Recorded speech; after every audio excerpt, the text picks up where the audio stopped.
خواتین کے پاس جنرل اور لائن مینجمنٹ کا ناکافی تجربہ۔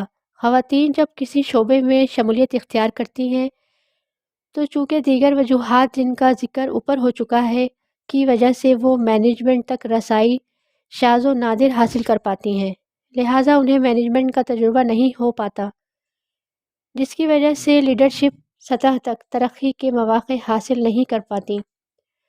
صرف چند خواتین کا رول ماڈل ہونا، معاشرے کے اندر خواتین کا بھرپور طریقے سے مختلف شعبوں میں شرکت کا نہ ہونا اور دیگر رکاوٹوں کی بدولت خواتین کسی بڑی کامیابی تک پہنچنے سے قاصر رہتی ہیں، لہٰذا چند ایک خواتین ہی کسی اعلیٰ مقام تک پہنچ پاتی ہیں۔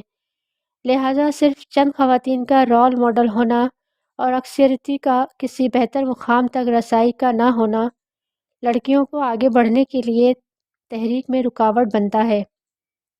وہ یہ سمجھتی ہیں کہ کسی کامیاب اور اعلیٰ لیڈرشپ کردار تک پہنچنا ان کے لیے ناممکن ہوگا۔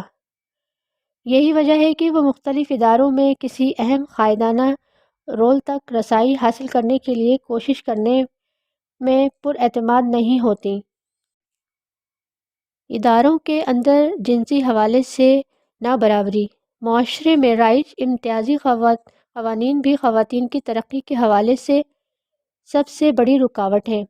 ایسے قوانین جن کی بنیاد جنسی امتیاز پہ ہو اسے خواتین بہت زیادہ متاثر ہوتی ہیں، کیونکہ ایک طرف عام معاشرے کی دقیانوسی سوچ کا عورت شکار ہوتی ہے اور اگر اسے ایسے ہی ماحول میں اس کے امتیازی اور ظالمانہ قوانین کا نفاذ کیا جائے تو اس کے لیے بہتری کی تمام راہیں مسدود ہو جاتی ہیں۔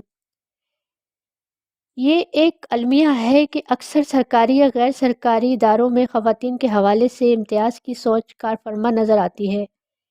خواتین کو کسی حد تک ماتحت کے طور پہ تو قبول کیا جاتا ہے، لیکن اس کا مینجمنٹ میں یا قائدانہ کردار زیادہ تر پسند نہیں کیا جاتا، یا اسے یہ کردار اس وجہ سے نہیں دیا جاتا کہ وہ ماتحت کام کرنے والے مردوں کو اچھی طرح سے ہینڈل نہیں کر پاتی۔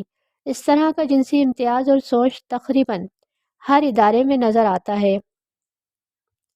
معاشرے میں کام کرنے والے سرکاری و غیر سرکاری اداروں میں مروجہ قوانین جن کا تعلق خواتین کے حقوق اور ان سے جنسی برابری کے حوالے سے موجود بھی ہے تو ان پر عمل درآمد نہیں ہوتا، اور اداروں کے پاس پالیسی موجود ہوتی ہے لیکن اس پہ عمل نہیں ہوتا، جس کی وجہ سے خواتین دوران ملازمت مختلف قسم کے مسائل سے دوچار رہتی ہیں اور ترقی کے مواقع سے محروم رہتی ہیں۔ کتاب کی بقیہ اقساط تسلسل کے ساتھ آئندہ ویڈیو میں پیش کی جائیں گی۔